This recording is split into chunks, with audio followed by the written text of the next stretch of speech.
a un profesional de una amplia trayectoria, un amigo personal además y un compañero excelente desde hace muchos años, Manuel Campo Vidal, presidente de la Academia de las Ciencias y las Artes de la Televisión de España. Una persona que ha sabido dejar su impronta en la prensa escrita, en la radio y también durante muchos años en la televisión, en diferentes responsabilidades. Creo que será interesante lo que nos pueda contar hoy, en un momento además de una cierta convulsión en el mundo audiovisual y en el mundo de la televisión pública, no solamente en España, sino también lamentablemente en otros países como Grecia, que es noticia en estos días.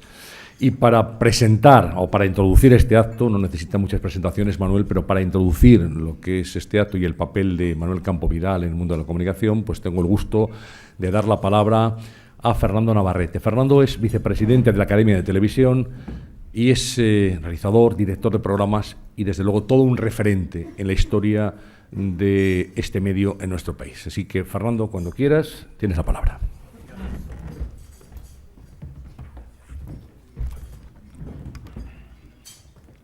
Buenos días a todos, autoridades, académicos, compañeros, amigos.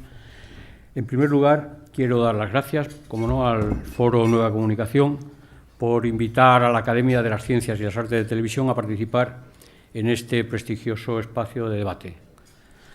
El debate más que oportuno y necesario en los tiempos convulsos en los que vivimos ahora mismo y que hoy el presidente de la Academia va a analizar. Manuel Campo Vidal tiene un gran conocimiento sobre el mapa mediático español y desde el año 2006 preside la Academia de las Ciencias y las Artes de Televisión. Desde esta institución compartimos y vivimos cada día nuestra lucha por la ética y la dignidad profesional y por conseguir un sector audiovisual potente y unido. Manuel Campo Vidal es periodista, pero también es ingeniero técnico industrial y doctor en sociología, es decir, es un profesional polifacético al que podríamos llamar multimedia. A lo largo de su carrera ha demostrado su saber hacer en la prensa escrita, en la radio y en la televisión. Y ahora, en la era de Internet, es un profundo conocedor y estudioso de la sociedad de la información y su implicación en los medios de comunicación. Podría o puedo nombrar algunas de las muchísimas aportaciones periodísticas que ha hecho. Él ha dirigido el programa informativo Hora 25 en la cadena SER, en Televisión Española el programa Punto y Aparte, en Antena 3 el programa Tiempos Difíciles y, además de eso, como no, claro, Manuel es un gran comunicador y está sumamente interesado en las implicaciones sociopolíticas de la actualidad. Él ha realizado muchos documentales de investigación, tales como 11-14M, la revuelta de los móviles, del olvido de la memoria a pesar de Franco, y también sobre personalidades políticas como Jordi Pujol, Felipe González o Adolfo Suárez. Pero lo que la Academia, yo creo que también la sociedad española debe agradecer a Manuel Campo Vidal es su aportación como moderador, pero también, además, como impulsor, y yo he sido testigo presencial de ello, su aportación decisiva en la realización de los debates electorales entre los candidatos a la presidencia del Gobierno español.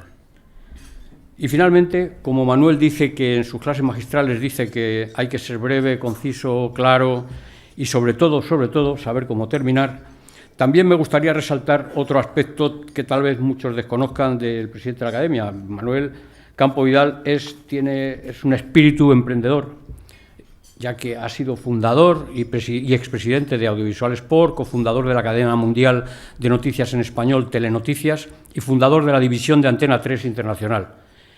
Y toda esta trayectoria profesional ha sido reconocida con premios, el Onda, el TP de Oro, y entre otros muchos, y los que están por llegar, porque mi admirado amigo Manuel está en lo mejor de su vida profesional. Es un placer y un honor para mí dar la palabra al presidente de la Academia de las Ciencias y las Artes de la Televisión, don Manuel Campo Vidal.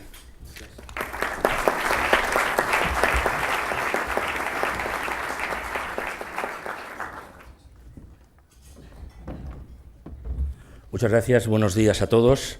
Ante todo, mi agradecimiento al Foro de Nueva Comunicación. Nos da la oportunidad de dialogar de tanto en tanto para tratar de entender este mundo tan complejo de la televisión, con aportaciones aquí diversas. Por tanto, muchas gracias, Paco, Román, que hacéis posible desde Vodafone el que tengamos este foro en el que podamos comunicarnos. Muchas gracias a todos ustedes por estar esta mañana aquí. Escuché una vez a Joan Manuel Serrat en un concierto en Madrid. Decía, muchas gracias a todos por haberme dedicado esta noche que es única. ¿Por qué es única? Porque no se va a repetir. Entonces, esta mañana también es única y ustedes tienen muchas empresas por dirigir, muchos problemas que atender y han decidido comenzar el día escuchándome a mí y escuchando lo que queremos decirle desde la Academia, así que les agradezco especialmente que hayan tenido este detalle. Y desde luego gracias, Fernando, por tus palabras, a ti, a todos los compañeros de la Junta Directiva de la Academia, muchos se encuentran aquí, porque créanme que en esta circunstancia especial en la que estamos, dirigir la Academia de la Televisión, que es una entidad sin ánimo de lucro, de interés cultural, sin subvención alguna, nunca la tuvo ni la tiene, requiere dedicación, obviamente desinteresada. Nosotros hacemos esto desinteresadamente, muchas horas de trabajo, capacidad de imaginación, pero sin todos estos compañeros, créanme que la tarea sería absolutamente imposible. Así que, de entrada, mi reconocimiento para todos ellos y también para nuestra querida amiga y compañera Concha García Campoy, que muy pronto estará con nosotros y que forma parte también de la Junta Directiva de la Academia. Piensen que la Academia de Televisión es una institución que reúne a todo el mundo del sector, a todo el mundo que quiere estar, que de momento es prácticamente todo el mundo.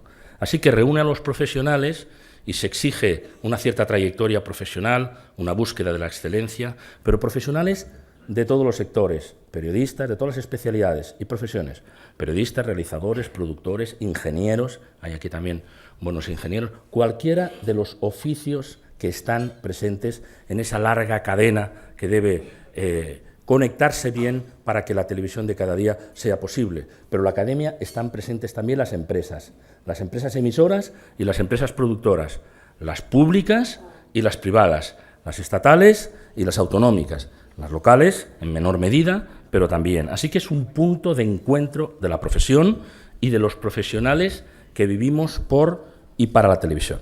Pueden imaginar que conciliar todos estos puntos de vista, a veces dispares, con tantos actores, pues no es sencillo.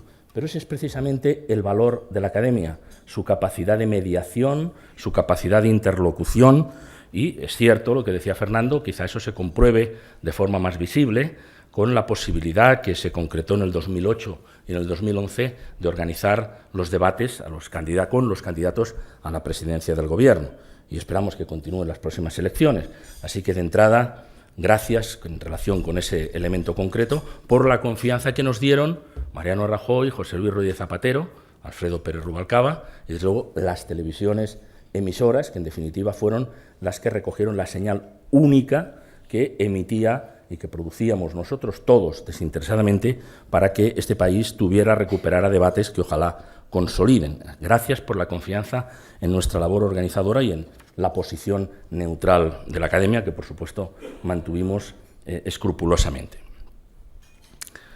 Debo decir que tomamos la palabra todavía conmocionados por el impacto de la supresión en unas horas del cierre de la televisión griega, sin preaviso, sin negociación y sin opciones alternativas fiables. Es verdad que han dicho que continuará dentro de 3 meses, pero todos sabemos que en el mundo de la televisión cerrar y volver a abrir es ya en sí mismo el cierre, aunque eso se produjera, que está por ver, es un golpe absolutamente durísimo, inesperado y que ha conmocionado a toda Europa. Un Real Decreto y apagón en 6 horas. Se asegura, es cierto que eso serán 3 meses, pero el daño está hecho porque se trata de recuperar, y vamos a ver si es posible, un instrumento vital para la información y para la cohesión de un país gravemente enfermo en su economía, castigado seguramente por sus propios errores, hay que decir, en la propia televisión también, pero desde luego castigado también por las medicinas, que ustedes saben que se introdujeron, las medicinas por parte erróneamente diagnosticadas erróneamente aplicadas, como acaba de reconocer el Fondo Monetario Internacional. Todavía no lo ha hecho la Unión Europea, pero seguro que esas medicinas casi letales que se le aplicaron a la fuerza, pues también contribuyó. Yo comparto, permíteme que le cite a Mauricio Carlotti, que dialogamos ahora, cuando decía que un país moderno no puede ser que no tenga una televisión pública, y es el primer país de Europa que no tiene televisión pública en este momento y veremos en el futuro. Eso es especialmente grave en Europa, porque en Europa, a diferencia de América, la televisión nació pública. Después, aquellos conglomerados estatales se fueron descongestionando, apareció la televisión privada y se ensayó una convivencia, no siempre fácil, desde luego compleja, entre televisión pública y televisión privada, que es lo que nosotros apoyamos, pero sin duda nos consta el cierre sin contemplaciones de la televisión griega por primera vez de una historia pública nacional, perdón, una historia de una televisión que lo es de referencia en el país, no podía más que impactar profundamente. Así ha sido en el Reino Unido, en Francia, en Portugal, en Austria y, por supuesto, en España. Y especialmente lo es en aquellos países en los que la televisión pública, sobre ella pesan distintas amenazas, y en el que la televisión privada, por cierto, se enfrenta también a una serie de incertidumbres que convendría despejar de una vez para que el sector sea más seguro y más transparente. Hoy hablaremos, en el diálogo, lo que ustedes crean conveniente, pero por mi parte hablaremos hoy básicamente de España, para decir que vivimos en una situación realmente de complejidad y de incertidumbre sin precedentes. Eso es verdad, y no solo en el mundo audiovisual, ¿no? Pero en el mundo nuestro audiovisual eso afecta a la televisión pública, es decir, a la estatal y a la autonómica, afecta a la privada, afecta a la local, a la televisión temática y de pago y, por supuesto, afecta a los profesionales. En España, las cifras de paro en el periodismo, de acuerdo con la FAPE, la Federación de Asociaciones de la Prensa, cuya presidenta nos acompaña hoy aquí, gracias, son desoladoras. Más de 10.000 desempleados en todos los medios, entre prensa, radio y televisión. Una parte sustancial de ellos corresponden al sector audiovisual. En concreto, según esa clasificación, los profesionales de las televisiones en desempleo, que han perdido el empleo, ocupan el segundo lugar, detrás de los periodistas de los periódicos que compramos, no de los periódicos gratuitos, los periódicos de pago. Creo que para hacer un diagnóstico claro y sin rodeos, podemos decir que atravesamos seguramente la crisis más seria de la televisión desde que comenzó en España, en 1956. Pero no solamente de la televisión entendida como una empresa emisora, sino del sector audiovisual del audiovisual.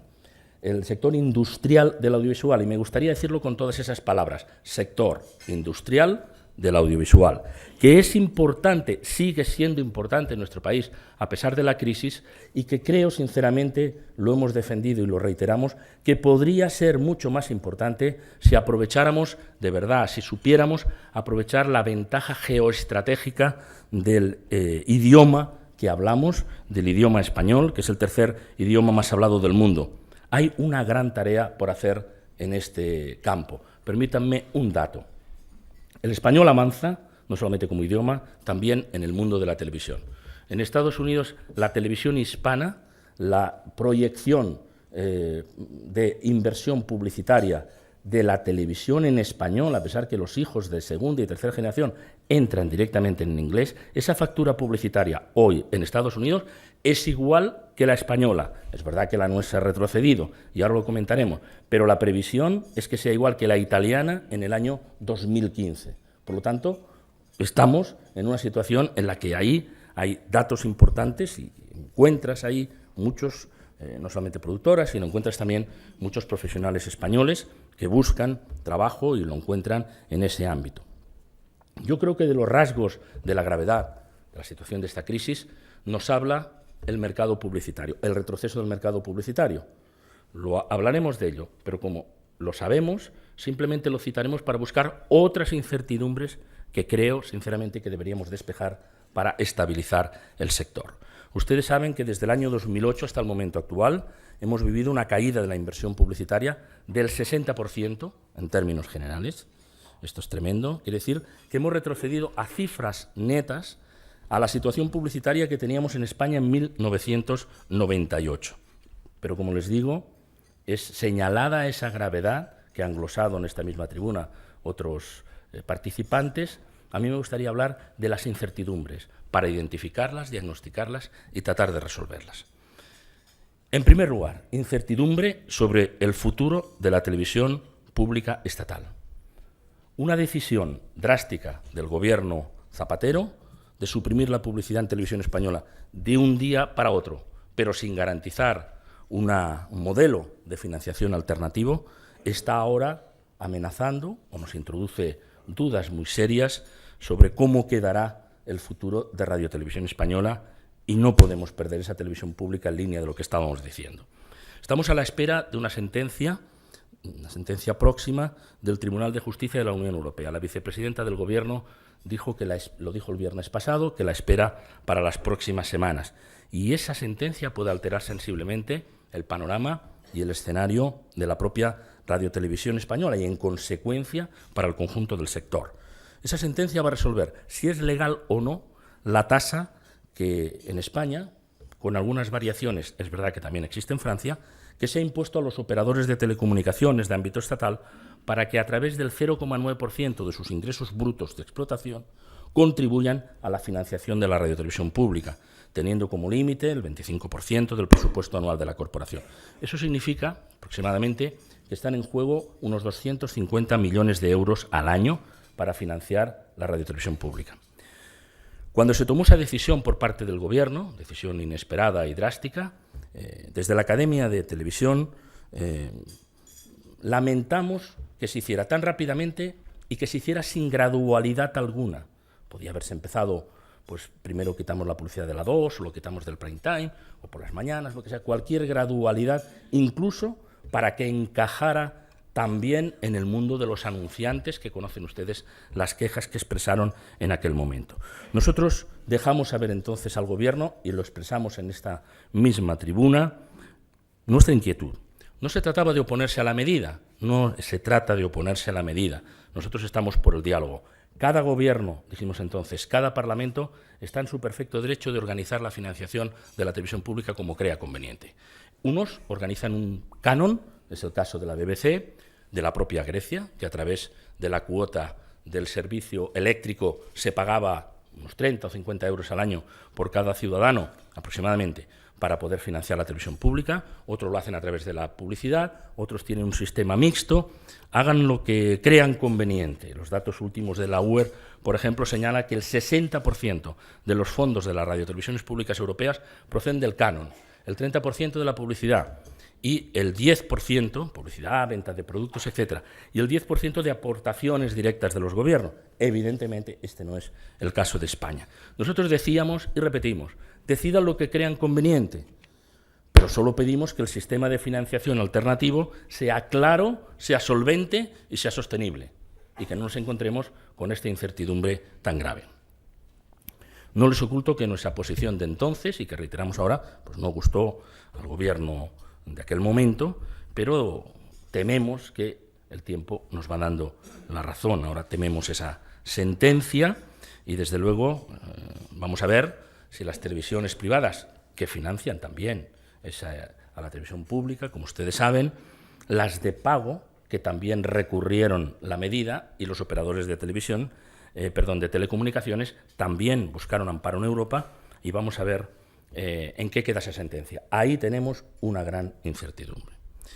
En segundo lugar, incertidumbre sobre las televisiones autonómicas. Básicamente, es erróneo meterlas todas en el mismo saco, en primer lugar. Uno dice, la factura de las autonómicas, etcétera. Miren, no es lo mismo una televisión autonómica, ustedes saben que llegó a tener solamente para una comunidad más empleados que los de Telecinco, Antena 3 y La Sexta juntos. No es lo mismo esa situación, que probablemente se estudiará algún día en alguna escuela de negocios, como un caso de mala gestión, para no imitar y para no repetir, pues no es lo mismo que televisiones autonómicas, como la de Aragón, equilibradas en su presupuesto y en su plantilla, y con una programación, como otras autonómicas también, imaginativa, sencilla y de carácter verdaderamente público, o mucho más cerca del servicio público. Miren, trabajar hoy en una televisión autonómica, que es verdad que en muchas comunidades lograron impulsar una cierta industria audiovisual regional, es hacerlo sumidos en una grave incertidumbre. No ayuda, desde luego, a despejarla, sino todo lo contrario, las recientes declaraciones del ministro de Industria, sugiriendo que se elija entre financiar una televisión autonómica o dar de comer a los niños de la comunidad. Textual. Creemos que unos y otros merecen mayor respeto y, sinceramente, no creo que fuera el día más afortunado en sus declaraciones por parte del señor ministro, ¿no? Pero bien, ahora desde la Academia les proponemos, sugerimos que hay que reinventar las televisiones autonómicas. Es evidente que la situación actual merece una revisión del modelo que tenemos para conseguir una gestión eficaz. Y vaya por delante que existe un potencial extraordinario en esos soportes autonómicos. Déjenme poner un ejemplo. Extremadura tiene una modestísima televisión autonómica. Extremadura no tiene una lengua propia, pero, por ejemplo, tiene un programa en el que enseña portugués a los ciudadanos de Extremadura. El anterior presidente de la comunidad ya impulsó una relación muy interesante con sus vecinos de al lado. El portugués se enseña en las escuelas, pero se enseña en la propia televisión, no como un curso de idiomas, sino como un programa en el que, al modo de, más o menos, Españoles por el Mundo, nos da idea de que con un programa como este, con Imaginación o otros programas similares que encontramos en parrillas autonómicas, pues no puede sostenerse ese demagógico argumento de la inutilidad de las televisiones autonómicas. Lo que está claro, y lo planteamos desde la Junta de la Academia y de modo muy especial nuestros colegas Paco Moreno y Pepe Quílez, uno dirigió la televisión de Canarias, el otro dirige la televisión de Aragón, han hecho aportaciones muy interesantes sobre esta posible reinvención, para decir que sobran contenidos tradicionales, que hay que crear nuevos estilos narrativos e informativos para recrear la realidad de esas comunidades, que tienen que estar más abiertas a la innovación, que tienen que ser unas ventanas más disponibles para todo el joven talento que hoy necesita más que un ordenador para crear obras de interés. Esa reinvención implica un redimensionamiento de sus estructuras, por supuesto, claro que sí, y de sus presupuestos también. Y, sobre todo, asumir con mayor firmeza que el compromiso está con los espectadores, no con el poder político de turno. Así que nosotros proponemos, en este caso, una reinvención de la televisión autonómica. Pero la incertidumbre también existe para las televisiones privadas. El anuncio, que todavía no es oficial, de que se van a retirar canales, que tendrán que devolver canales, por lo menos uno, por la antigua concesión de 4 para cada empresa solicitante, lógicamente inquieta. Hubo un error en la tramitación de la Ley General de Comunicación Audiovisual del 2010, eso desconcierta a los operadores al poner en cuestión años de trabajo y esfuerzo económico también. Esa ley no tiene, fíjense, ni 3 años de vida y ya tiene en contra una sentencia del Tribunal Supremo, lo que le plantea al actual gobierno, que no es el responsable, que la heredó, pero la papeleta de tener que administrar una salida dura, difícil. La sentencia es de noviembre del año pasado y viene a poner en cuestión la adjudicación de canales digitales adicionales sin concurso público. Nosotros pensamos que lo deseable sería encontrar una fórmula para no alterar de nuevo el mapa de la comunicación, dejar las concesiones como están, sobre todo para quienes las utilizan, no para quienes las alquilan, y para empezar a estabilizar de una vez el sector en todos aquellos ámbitos que sea posible. La argumentación lo saben, hay que liberar canales para la tecnología 4G, por tanto hay que recortar los servicios del TDT. Bueno, pensamos que son perfectamente compatibles ambos servicios, como ocurre en el resto de Europa, donde las frecuencias de televisión crecen con el fin de poder emitir en alta definición, como será normal en muy pocos años. Al tiempo, permítanme un caso concreto, nos parece que sería deseable que el Gobierno atendiera una realidad que hoy parece muy chocante. A pesar de la crisis en estos años tan difíciles, hemos registrado y hemos celebrado la aparición de un nuevo canal de televisión, una televisión generalista, nacional, la Cadena 13, que a pesar de su esfuerzo inversor en tiempos adversos, no cuenta con una licencia de televisión. Y mientras, otras empresas que se encuentran fuera del mercado televisivo, porque no emiten, quizá emitieron algunas, pero no están emitiendo, disponen de licencias para alquilar a otros operadores, en buena parte de los casos a operadores extranjeros, a los que no se exige siquiera por parte de los poderes públicos nacionales ni un mínimo esfuerzo inversor en programación propia de este país. No hay que sepamos en el mundo un caso similar de facilidad de penetración televisiva sin contraprestación alguna. Quienes en algún momento hemos trabajado en esto, yo mismo desde la división internacional de Antena 3, estoy seguro que Mauricio Carlotti también posteriormente, y hemos intentado tener una presencia en otros países, siempre nos han preguntado ¿cuál es la correspondencia que tienen ustedes aquí, en Chile, en Colombia o donde sea? Bien, para nosotros es dificultad, para otros solamente son facilidades. Nosotros no estamos contra la presencia de nadie, solamente sí pedimos solemnemente desde la academia, pedimos al Gobierno que considere la exigencia de que cualquier presencia de emisoras televisivas de otro país en España o programadores televisivos deba ir acompañado de una contribución al desarrollo de la industria audiovisual nacional, con una cuota de producción realizada en este país, porque eso desde luego sería de gran ayuda para la debilitada demanda de producciones en estos momentos de baja inversión publicitaria. Podría añadir todavía que en esta corriente de incertidumbre también se encuentra la televisión de pago, porque en este caso arrastran en este país una debilidad estructural que es contraria a la tendencia internacional del mercado de pago. En otros países la facturación del mercado de pago es superior a la de la televisión en abierto. Y ahí, fíjense, en Estados Unidos está el origen de muchas de las series que vemos después aquí, porque hay un mercado de pago potente que asegura la variedad, la libertad creativa y la experimentación de nuevos formatos. Y aquí todavía tenemos otro frente pendiente, que es la lucha contra la piratería todavía impune. Y no hace falta que diga que esa incertidumbre también se extiende al tejido de la industria audiovisual formada por productoras de televisión que repercuten, lógicamente, las incertidumbres de sus principales clientes, que son las televisiones públicas, las privadas y las de pago también. Cabría añadir, lo diré brevemente, la incertidumbre lógica ante la revolución tecnológica incesante y sin precedentes que conlleva multiplicidad de pantallas y de formatos. Convivimos con smartphones, tablets, streaming, descargas de vídeo, ordenadores de gran variedad, televisiones que integran Internet, etcétera, etcétera. Esta convivencia tecnológica no la vemos como una amenaza. Al contrario, abre nuevos campos y nuevos retos al sector profesional por todo ello. Y desde luego también quisiéramos que este progreso tecnológico se extendiera a una mejor medición de las audiencias y nos consta que hay empresas que están interesadas también en aportar las nuevas tecnologías para medir con más precisión, especialmente los damnificados siempre son los del espectro bajo, los del sector bajo de la audiencia, para que todo eso progrese.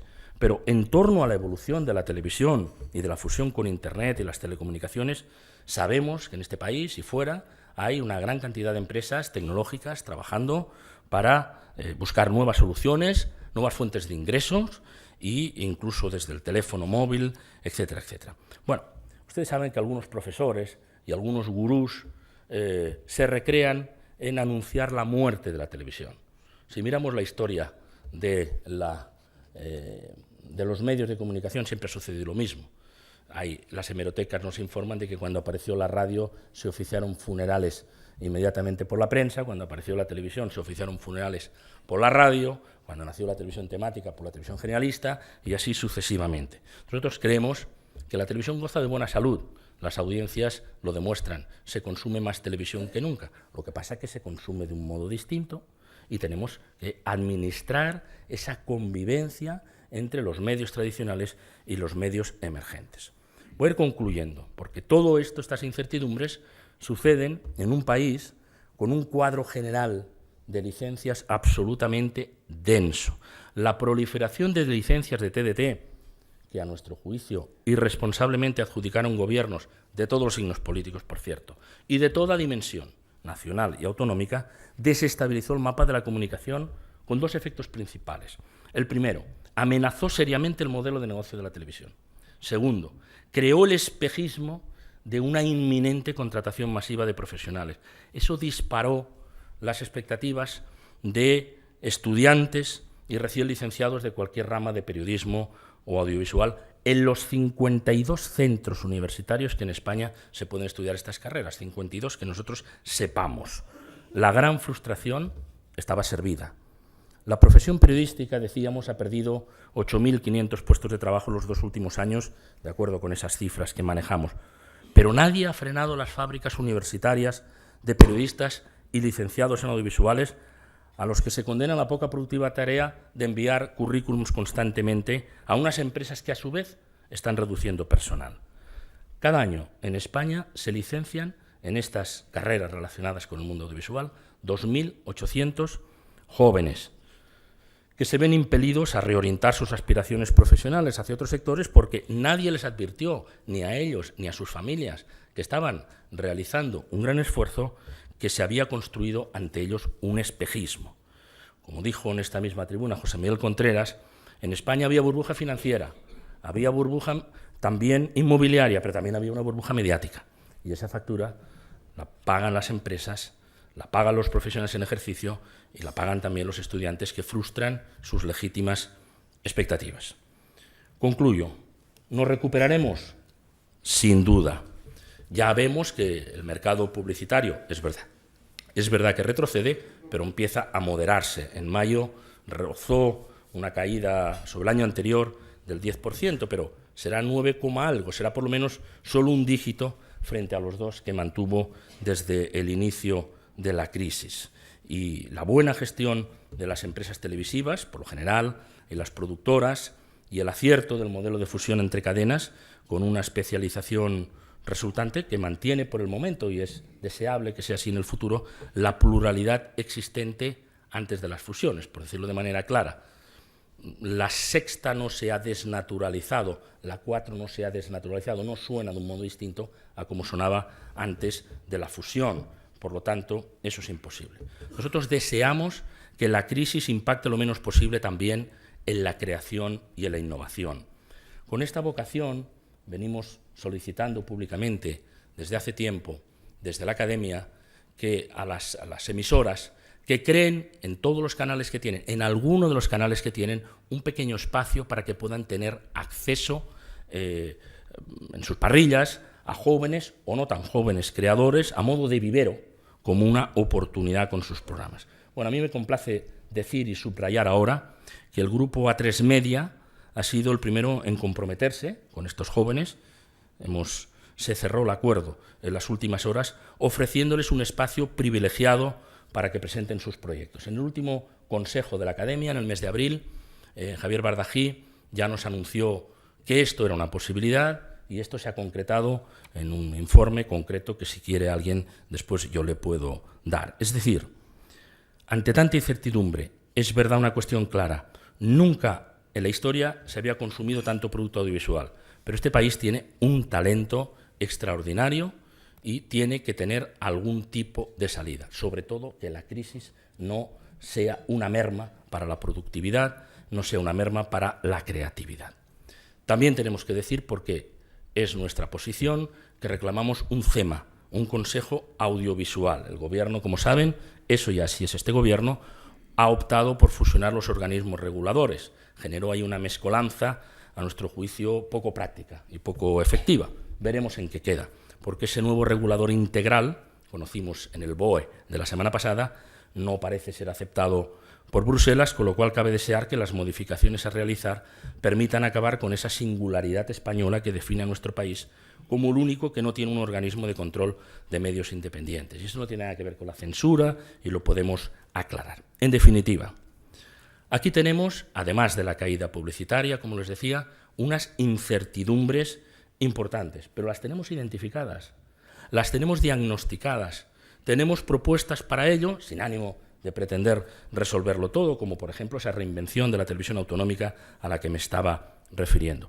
No reclamamos, Dios nos libre, una nueva ley general del audiovisual, porque este país, ustedes saben que tiene una gran facilidad para legislar, después el incumplimiento es bastante general, muy poca disciplina para cumplir las leyes, que por cierto casi siempre se hacen mal. La prueba la tenemos ahí. Una ley de hace 3 años ya tiene una sentencia del Tribunal Supremo en contra para algunos de sus pasajes, lo que crea la incertidumbre, sobre todo para las televisiones privadas. Es mejor, entendemos, intentar resolver, más que con una gran ley, problema a problema, despejar cada incertidumbre, fortalecer cada salida y no abrir nuevos frentes legislativos. El sector audiovisual, concluyo, el sector industrial necesita estabilidad, claridad y, desde luego, impulso, para que todo ese talento creativo, con unas industrias, por lo general, bien dirigidas, consoliden las grandes posibilidades de futuro. Recuperaremos la pujanza del sector tal como vayamos saliendo de la crisis, pero creo que todas esas incertidumbres debemos ir despejándolas para que no lastren nuestra recuperación. Y una última palabra, nuestro ofrecimiento de diálogo. Lo sabe el Gobierno, Fernando Navarrete y yo estuvimos con la Secretaria de Estado de Comunicación, lo saben los grupos parlamentarios, hemos estado con todos ellos, volveremos a estar cuando sea necesario, lo saben las empresas. Nosotros queremos que haya diálogo, que haya un pacto de salida para estabilizar el sector, que se deje trabajar tranquilamente a todo el mundo, a los de las privadas, a los de las públicas y a las productoras, naturalmente con los ajustes que haya que hacer y, desde luego, que sea posible en todo momento sentar las bases de una situación mejor. La Academia ofrece diálogo, la Academia ofrece nuestra capacidad de intermediación y, desde luego, reiteramos que solo con el diálogo seremos capaces de estabilizar un sector que no solamente es trascendental, que no solamente es de referencia para un país, sino que tiene una importancia económica en sí mismo. Esa oferta de diálogo queda aquí planteada y volveremos a tomar contacto, desde luego, con el Gobierno, con las empresas, con los grupos parlamentarios, para instarles a que, en lugar de grandes leyes, solucionemos los problemas. Ese creemos que es el camino. Muchas gracias a todos por escucharme.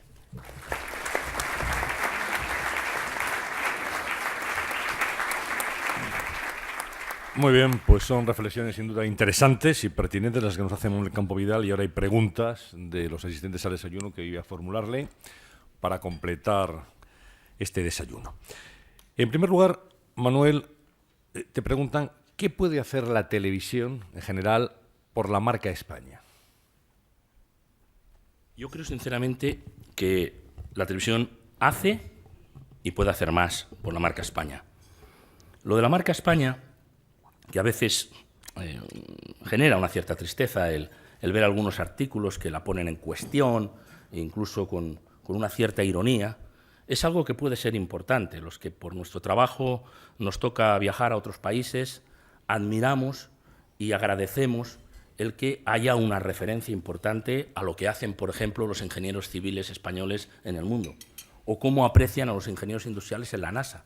Eso lo está planteando, lo decía Juan Pérez Mercadé, el científico, o cómo están otras personas, otras profesiones, médicos españoles dirigiendo hospitales de relevancia en los Estados Unidos. Por algo será, todos ellos hacen marca España cada día. Si además se quiere hacer una campaña, pues nos parece francamente muy positivo. Con toda sinceridad, el otro día hubo una promoción de la marca España en Bruselas, donde se repartió sobre todo jamón, hubo flamenco y, por suerte, hubo también un pequeño desfile de modelos para decir que aquí hay grandes diseñadores, no era en este caso de trajes de sevillanas, pero yo me temía lo peor cuando estaba leyendo, porque digo, quizás sea así. No creo que sea esa la imagen que podamos dar. Yo creo que la televisión puede hacer mucho. Antena 3 y Televisión Española están haciendo un esfuerzo en ese sentido porque tienen un canal internacional. Es verdad que a veces a esos canales, como hay poco presupuesto, pues probablemente van reemisiones, etcétera, pero yo estaba en Bogotá muy recientemente y vi un capítulo de Isabel, o estaba en Miami recientemente y vi una producción de Antena 3 y son apreciadísimas. Hacemos mucho por la marca España a través de la televisión y creo que podríamos hacer más. Y creo que en la redefinición, que en algún momento tendrá que hacerse también de la televisión pública, no solamente los recortes, sino la reinvención probablemente, en la línea de lo que planteaban nuestros colegas en la Junta para las Autonómicas, pues ese canal internacional tiene que ser muy importante, porque ustedes saben que hay un reconocimiento de los ingenieros, de las empresas españolas, de los bancos españoles, particularmente de los dos principales, del Santander y del BBVA, en el que se ve y se admira una profesionalidad de este país. Yo creo que todo eso, y sobre todo el trabajo de las empresas, de esos bancos, de esos ingenieros, de esos médicos, etcétera, debería estar muy presente en los canales internacionales y creo que la televisión puede ser el mejor embajador, el mejor escaparate para la marca España. ¿Crees que han quedado ya institucionalizados los debates electorales en España? ¿Institucionalizados por ley, quieres decir? No, por la fuerza de los hechos. Bueno, después de los últimos debates es verdad que hubo alguna propuesta o alguna conversación. Yo recuerdo la sugerencia que hacía José Blanco desde el Partido Socialista. Tuvimos un diálogo cuando estábamos comentando esto con Pío García Escudero, actual presidente del Senado, sobre la posibilidad de introducir por ley la cuestión de los debates electorales. Yo no creo que sea necesario hacerlo por ley. Yo creo que lo importante es el compromiso de los partidos políticos para que siempre haya un debate electoral que interesa enormemente a la ciudadanía. Y si no, no habría 13 o 14 millones de personas viéndolo. En la última edición hubo solo uno, pero en la anterior hubo dos. Y el primero tuvo 13 millones de audiencia y a la semana siguiente 12 millones de audiencia, sin contar la de Internet. Con lo cual, nadie podrá decir que esas audiencias, que son propias de una final muy importante de fútbol, no interese a la ciudadanía. Con lo cual, nosotros pensamos, sinceramente, que es una obligación de los líderes políticos no hurtar esa posibilidad a la ciudadanía. Y nosotros, desde luego, volveremos a proponer que eso suceda y agradecemos, desde luego, la confianza, como he dicho antes, de los candidatos y probablemente más, si me lo permiten, de aquellos candidatos que, aunque las encuestas le digan que no necesita un debate, lo acepten porque creen en la necesidad de esa institucionalización, aunque no sea por ley, de los debates como lo planteas. Te preguntan si cabe hablar, si es pertinente hablar de intrusismo profesional en la televisión hoy en día y si te preocupa como presidente de la Academia. Bueno, es bien sabido que nosotros, los periodistas, hemos sido muy poco cuidadosos con esas cuestiones. Yo no me imagino tertulias de medicina en la que algunos aficionados, sobre todo si se han formado en algún otro programa televisivo, sean capaces de ir allí a hablar de medicina sin que los colegios de médicos no monten en cólera. No quisiera que mi respuesta pareciera corporativa. No se trata de que tienes que estar inscrito en el colegio de periodistas para hablar en una televisión, y además hay muchas personas que lo hacen con gran conocimiento de causa y nunca estudiaron periodismo, tienen otros conocimientos. A nosotros no nos preocupa ese tipo de intrusismo, a nosotros lo que nos preocupa es el intrusismo, en todo caso, de quienes se hacen llamar periodistas y solamente se formaron pues, en un programa de televisión en los que permanecieron, por ejemplo, encerrados durante algún tiempo, y parece que como consecuencia y premio pues ya le dieron a continuación algún tipo de título y de licenciatura. Eso es lo que nos preocupa, pero que haya personas que estén en las televisiones y que tengan una gran formación. Yo quiero recordar aquí a un estimado compañero que desgraciadamente lo mataron en Haití, a Ricardo Ortega, que era un físico, y en un momento determinado él estaba estudiando con una beca, él estaba trabajando con una beca en Moscú, conectaron con Antena 3, cito bastante Antena 3 porque yo fui director de esa cadena y vicepresidente y por tanto tengo más referencias concretas y directas, y lo contratamos como corresponsal y fue un extraordinario corresponsal y era un físico. Por lo tanto, no interpreten que es una respuesta corporativa, pero sí que la televisión se prestigia y adquiere su mayor dignidad cuando tiene frente a la cámara a personas con la formación necesaria y con el reconocimiento imprescindible para generar credibilidad. Otra pregunta hace referencia a por qué no se acaba, dice, con la proliferación de brujas, adivinos, santeros e incluso pornografía en canales ilegales de televisión. Yo no sé cómo está esa legislación exactamente. Todo eso que dice Antonio es cierto, sobre todo de madrugada, y además en todos los canales, muchos públicos también. Y es verdad que muchas televisiones locales hoy sobreviven a los ingresos derivados de todo ese tipo de manifestación. Yo no sé si este país está tan necesitado de tantas brujas, porque es que tiene una oferta absolutamente plural de brujería varia a cualquier hora de la madrugada. No lo sé exactamente.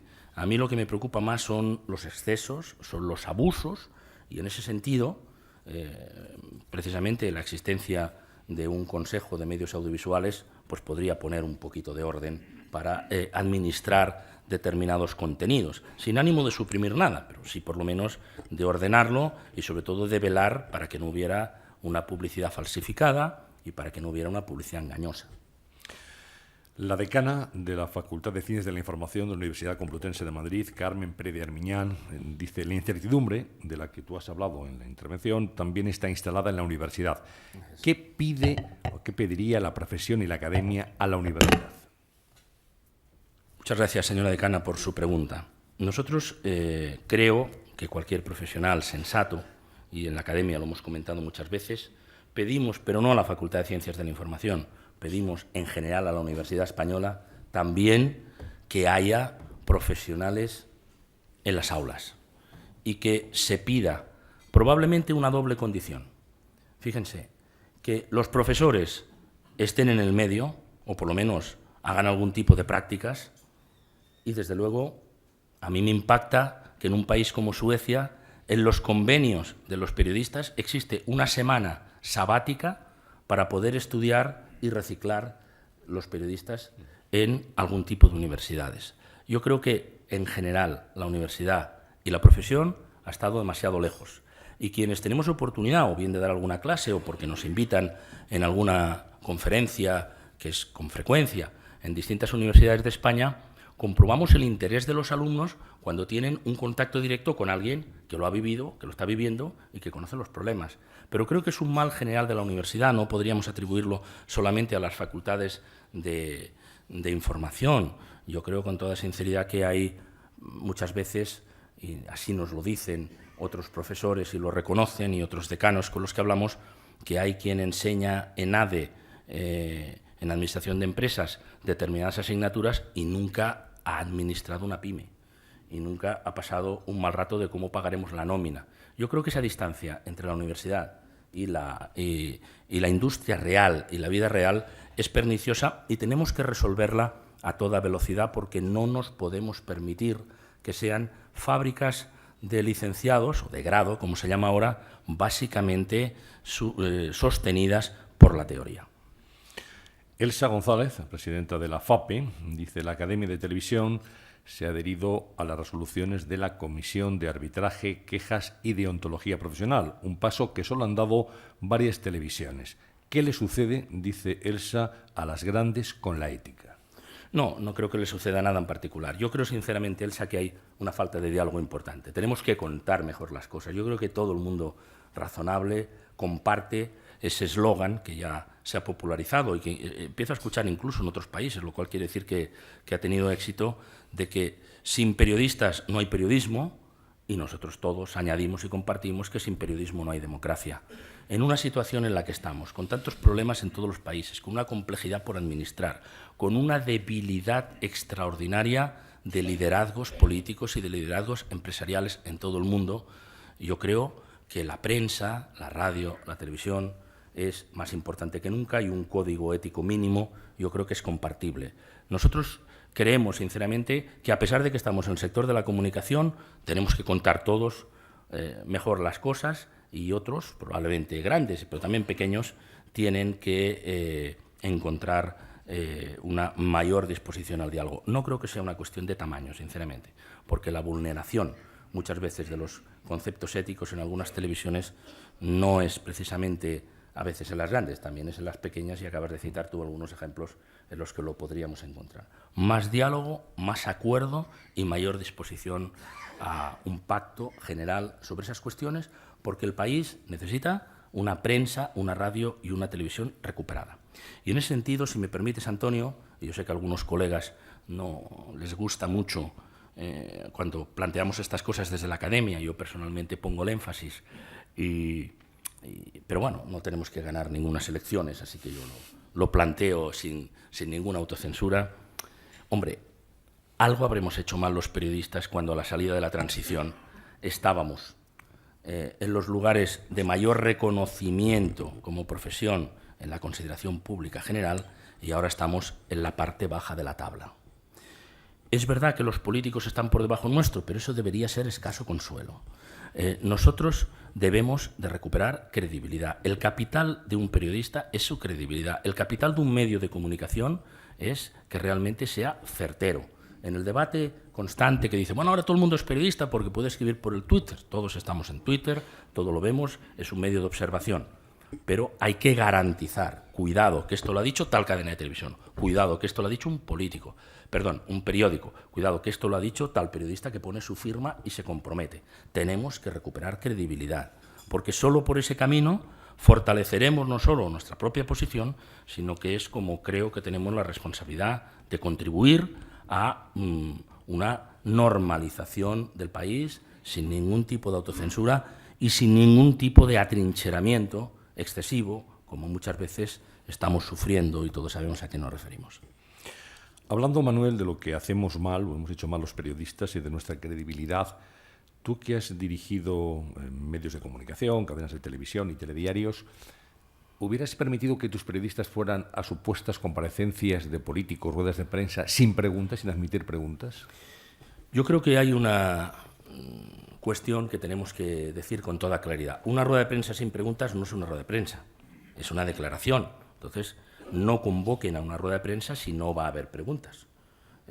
Convoquen ustedes, vamos a dar una declaración, y el director de cada medio decidirá si envía una persona, si envía un mensajero, o si pide que se lo manden por correo electrónico, y es ahí donde tenemos que ir. También es verdad, y debo decir, que los políticos deben tener derecho, y eso tampoco gustará a algunos compañeros, pero sucede en otros países y debemos reflexionar sobre ello, a que en un momento determinado no quieran hablar de un asunto concreto. Eso en Estados Unidos es muy claro. Se le hace una pregunta al portavoz de la Casa Blanca o al presidente y el señor dice no comment. Entonces pasamos a otro asunto. Hay que respetarles también ese derecho. Pero muchas veces el hacer la pregunta ya tiene un mensaje en sí mismo y lo hemos planteado, aunque la respuesta no sea la de ese día. Yo creo que Jordi Pujol intentó una traducción del inglés al catalán con aquella frase que dijo «avui no toca», que quiere decir «hoy no toca», ¿no? Bueno, yo creo que es una fórmula que tuvo poco éxito, en todo caso del «avui no toca». Nosotros debemos admitir que en un momento determinado no quieran hablar de determinado asunto, no hay que responder a todo, a todas horas, hay que respetar ese derecho, pero creo que sinceramente es una adulteración de los géneros periodísticos y de la rueda de prensa el que no se permitan preguntas. Desde luego, en ese sentido, la posición de la Academia es rotunda. Francisco Rivero, de FEPET, hace referencia a algo de lo que tú has hablado ya también en tu intervención. Dice de qué manera las nuevas tecnologías de la imagen roban público, sobre todo público joven, a las televisiones en España. Yo creo que nuestros hijos tienen esa capacidad extraordinaria que yo no he logrado comprender de dónde la sacan, sobre todo los nativos digitales, de ver 2 o 3 pantallas a la vez. Pero yo creo que tenemos en esta fase de convivencia, en esta fase de estudio entre los medios tradicionales, prensa, radio y televisión, y los medios emergentes, tenemos que aprender a convivir con esa situación.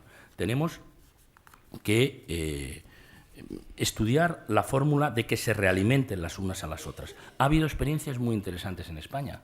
Hubo un gran debate en las televisiones, me consta que pasó en Televisión Española, creo que en Antena 3 también, pero ya no estaba, sobre si se emitía o no un capítulo. Primero se estrenaba en la red y después se estrenaba en la pantalla abierta. Y que eso generara, pues probablemente, como se temía, una caída de audiencia. Bueno, aquí hay expertos en audiencia que le podemos pasar la palabra y conocen esto mejor que yo. Creo que fue todo lo contrario. Estrenarlo en la red supuso que se disparara el consumo al día siguiente. Y cuando, por ejemplo, en el último debate electoral había una polémica, incluso divertida, sobre cómo estaba sucediendo el debate a través de Twitter, consta que fue una gran entrada y realimentó la presencia de espectadores. Por lo tanto, yo creo que no hay que ver las cosas con el drama al que me refería antes, con esos gurús que dicen la televisión se muere porque ahora hay otras pantallas. ¿Qué es, sino YouTube, en buena parte, más que fragmentitos muy seleccionados de programas televisivos de aquí o de otra parte? No es más que eso, exactamente. Esas cosas que a veces vemos. Gran éxito en YouTube. Una chica que durante 15 días retransmitía cómo desayunaba. Al final ya se descubrió, primero, que era un montaje publicitario, eso sucedió en California, y por otra parte eso no tiene ninguna aportación ni tiene ninguna consolidación. Creo que debemos estar abiertos, debemos estudiar las formas de colaboración, y nosotros desde hace 2 años estamos desarrollando, y este año lo repetiremos en el mes de diciembre, un coloquio al que están invitados los académicos, profesores, etcétera, vinculado a la UOC en Barcelona, dirigido por el profesor Manuel Castells, en el que la Academia de Televisión y la universidad y la industria está planteando fórmulas de estudio, de colaboración. Así que yo no lo veo, sinceramente, como un método alternativo, sino que creo que podemos entendernos como siempre ha sido así. No desapareció la prensa, no desapareció la radio, no ha desaparecido la televisión y no desaparecerá. Una pregunta de José Manuel Tourné, de la FAP. Dice, ¿qué influencia ha tenido, a tu juicio, el acceso gratuito a los medios de comunicación y la piratería audiovisual en la crisis del sector? Bueno, yo creo que son dos cosas distintas. Sobre la piratería ya he hecho una referencia. Todo el mundo sabe que Canal Plus se veía en muchos pueblos porque se había hecho no sé qué, etcétera, etcétera. Todo el mundo sabe que hay mucha piratería y debemos ser serios con esa cuestión. Y este país muchas veces pues, no es suficientemente serio. La piratería debe ser combatida, porque si no erosiona el modelo de negocio. No digo que pueda romperlo, pero desde luego tiene muy poco sentido. Y en la primera parte de la pregunta, repíteme en la primera parte, la segunda era la piratería, que he empezado por el final. Sí, el acceso gratuito a los medios de comunicación. Bueno, yo creo, me parece que fue también en esta tribuna, quizá lo recordará Paco Román o algunos de ustedes que son habituales, en las que decía precisamente también Contreras que con la TDT se había inventado en España algo mundial, que era la televisión de pago, pero gratuita, porque había tantos accesos, tantas ofertas televisivas, cinematográficas, etcétera, que al final eso rompía el modelo de negocio. Yo creo que el sector tiene que estar ordenado. Yo creo que el sector de pago existe, es otra televisión, va dirigido a un sector de la población, y es una pena que en España esté tan débil, pero no vamos a hacer aquí una historia de por qué pasaron estas cosas. La ley del cable llegó tarde en España y tuvimos un combate importante para que llegara en su momento, pues porque probablemente, lo mismo que en Francia, los gobiernos de turno en aquel momento querían proteger a la única televisión de pago que había, y eso hizo que entrara tarde el cable. El satélite llegó a tiempo, pero desde luego el cable llegó tarde por una decisión gubernamental que está, a mi modesto juicio, pero que hay también algunas personas que saben más que yo de esta cuestión, esa protección generó una debilidad estructural que todavía la arrastramos. Así que tiene que haber televisión de pago, tiene que haber televisión abierta y tienen que estar con las compensaciones necesarias, porque no creo que todos los partidos de fútbol tengan que estar encerrados, pero tiene que estar ordenado, porque si no es una deficiencia del sector y es una anomalía del sector con respecto a lo que sucede en países de nuestra área, en resto de países europeos y también en Estados Unidos. Hablando de fútbol, Adolfo Blanco, de Contracorriente Films, dice: señor Campo Vidal, ¿no considera desproporcionada la inversión que las televisiones públicas vienen dedicando al fútbol y al cine norteamericano? ¿No cree que con esos recursos se podría proponer una programación más acorde con la función de servicio público que corresponde a este tipo de televisiones? Bueno, le voy a responder, pero déjeme decir una cosa que me sale del alma. Yo, como fui el primer presidente de Audiovisual Sport, cada vez que leo en la prensa renegociación de los derechos de fútbol de los equipos con las televisiones y tal, y recuerdo que yo no soy ya el presidente de Audiovisual Sport, me llevo una alegría muy importante en ese día. Eso es muy complejo, eso es muy difícil, y desde luego es verdad que muchas veces hay una desproporción y una dificultad por parte de las televisiones para, después que adquieren los derechos, hacer razonablemente digerible el esfuerzo inversor que se hace. Cuando llegamos al caso de la televisión pública, de donde nos está concretando la pregunta de Adolfo Blanco, creo, sinceramente, nosotros que hemos defendido la televisión pública, que defendemos la televisión privada, no por conveniencia, porque creemos en un sistema mixto de convivencia, porque esa convivencia es difícil, pero está establecida en otros países de Europa también, y es la fórmula que nos hemos dado los europeos, de que convivan las televisiones públicas y las televisiones privadas. También tenemos que reconocer, y tenemos que decir, y tenemos que subrayar, que muchas veces desde las televisiones públicas se han hecho unas inversiones que estaban adulterando el mercado y poniéndolo en riesgo. Eso vale para el fútbol y, como citaba, para para inversiones cinematográficas extranjeras. Miren, hay alguna escena que lo delata. La cola en los screening de Los Ángeles para comprar películas, en los que rivalizaban muchas veces televisiones privadas españolas, pero con televisiones públicas y algunas autonómicas en cabeza, pues no creo que fuera la mejor aportación para el asentamiento de esas televisiones públicas que nadie discute, que todo el mundo quiere que convivan, pero que me parece que todos esos excesos están en vías de solución, o creemos y queremos creer que estamos en vías de solución.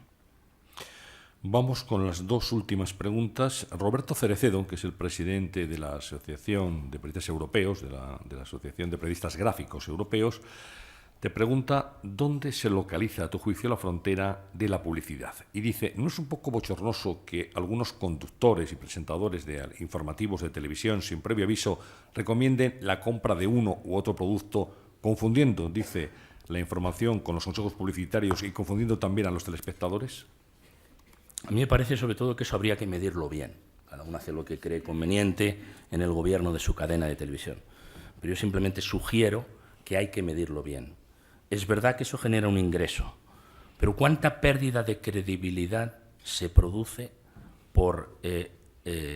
cuánta pérdida de credibilidad se produce como consecuencia de eso? Yo quiero decir que no todo es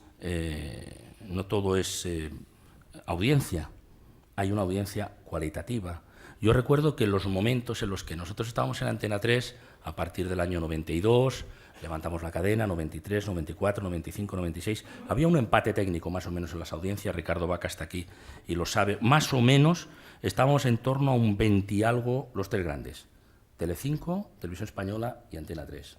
Estábamos más o menos con el 23, un mes ganaba uno, otro mes ganaba otro, etcétera, etcétera. ¿Qué tiempos aquellos? De más de un 20% en una cadena de televisión. Pero Antena 3, ¿qué tenía? El 23%, lo sabe Javier Jimeno, de audiencia, tenía el 30% del mercado publicitario. ¿Por qué había esa diferencia? Porque había un target, porque había una seriedad y porque había otro tipo de público que atraía nuestros programas y que no iban a otros que a veces hasta tenían más audiencia. Pero eran personas de otra consideración en el mundo del marketing, que era otra consideración desde el punto de vista de la capacidad adquisitiva.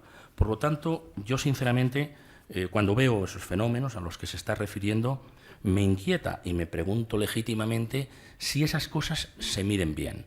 Porque yo sé que en unos momentos de tanta sequía publicitaria, pues es normal y comprensible que estas cosas se hagan, pero sinceramente creo que si pudiéramos recuperarnos y pudiéramos recuperar la posición, hay que responder a la pregunta si afecta a la credibilidad. Bueno, y la última, Manuel, viene a hacer referencia a lo que antiguamente en las parrillas era la despedida y cierre, ¿te acuerdas? La despedida y cierre de la emisión. Oración, himno. Sí, himno. Qué tiempos. Bueno, pues Ignacio Buqueras Ibach, que es, como sabes bien, el presidente de la Comisión Nacional para la Racionalización de los Horarios Españoles, dice que esta comisión ha solicitado a todas las cadenas de televisión el adelanto del cierre del llamado prime time. En España es el único país donde hay prime time y segundo prime time también, ni siquiera late night. Eso ya es mucho más tarde. Dice, esto es imprescindible para que los españoles pues no sean los ciudadanos que menos duermen en Europa, menos 53 minutos con respecto a otros países de nuestro entorno, dormimos menos. Con los efectos que esto produce, dice, en la siniestralidad laboral y también en el desarrollo escolar y universitario.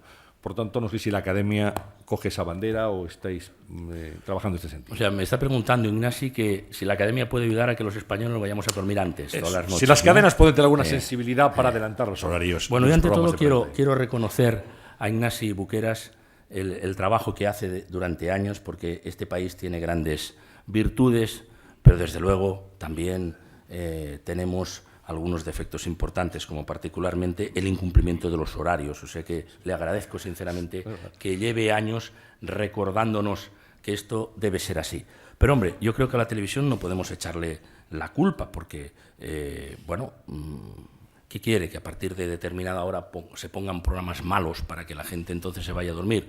Yo creo que el que no se quiere ir a dormir, pues probablemente se quedará viendo ese otro tipo de programas o se pasará a las brujas, como estaban sugiriendo en otra pregunta. Yo creo que no es responsabilidad de las televisiones, yo creo que es más un tema de educación general, de educación en la familia. Cuando hablamos de televisión digital, también está en la acepción más sencilla de la expresión, que es el dedo para apagar las televisiones a una hora determinada y para comprobar que tus hijos o quien sea no lo sigan viendo.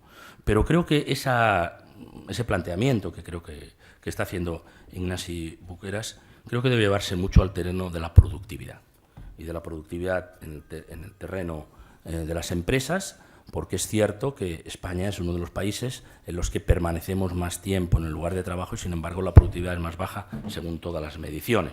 Sinceramente, en este caso, Ignasi, yo que admiro y agradezco tu trabajo, no creo que podamos culpar a las televisiones de esto, sinceramente, y cada uno se va a dormir a la hora que cree conveniente. Bueno, y fuera de programa, como dice Lelutier, ¿qué tipo de televisión consume el presidente de la Academia? ¿Qué tipo de programas? A mí me pasa un poquito, voy a ser enormemente sincero, que creo que le pasa a la mayor parte de directivos de televisión que no estén directamente implicadísimos en la programación. Yo solía decir en la época, dice, yo la televisión no la veo, la leo. Y entonces es verdad que muchas veces vemos las cosas más por informes, vemos las cosas más por fragmentos, vemos las cosas más por muestras. A mí siempre me han gustado mucho los informativos, me han gustado mucho los programas asociados a informativos y creo que aquí se están creando formatos muy interesantes.